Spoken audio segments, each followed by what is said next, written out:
काहे हला गो सबर ए गुरबारी मोर पास के टिके धाय आ तो देखबू काहे हला दीदी भी पास के काहे हला बोल तू रे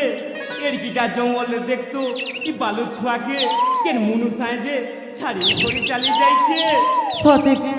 হ্যাঁ রে তাহলে ছনে দেখি দেখছি ই মা বন্ধুর গা মন্দির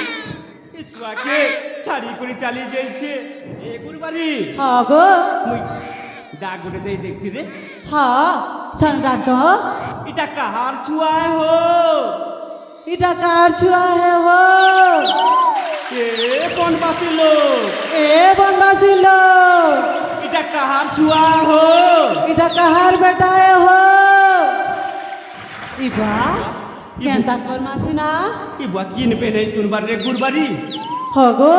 ই ছুয়াকে আমি না মারে গুরবারি নেই শুনছু এই ছুয়াকে পোষি পালি করি রাজপুতর ভোলিয়া রকমুরে গুরবারি কেনতা হেলে ই ছুয়াকে मी पालमी पोसमी আর বড় করমি আরে গুরবারি ইতাকে রাজপুতর বাগির রাখমি আরে সবরে ই ছুয়াকে তো এবে ছাড়ি দেলে ই মা বনদুর্গা মন্দির রু ই ছুয়াকে ই জঙ্গলর বাঘ ভালু খাই যাবে নাই নাই রে সবরি সেন্তা নাই করু বালক হতিয়া গরু হতিয়া ব্রহ্ম হতিয়া মহান পাপ বলেছেন সবরি এটা তো সৎ কথা সবার নেই করি জিমুরে সবরি তাহলে দেখতো খাই কেতে সুন্দর দিশুছে হায় রাজপুতর বাগির দিছি আমার পতর কুড়িয়া না বড়িয়া দিসবা কায় রে সবরি দেখতো হয় গো কেতে সুন্দর দিসবা পিতাকে তাহলে চলো না মাগো পালি পোষি কর বড় করে রাখবা আরে সবরি ধরে সবরি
हेलो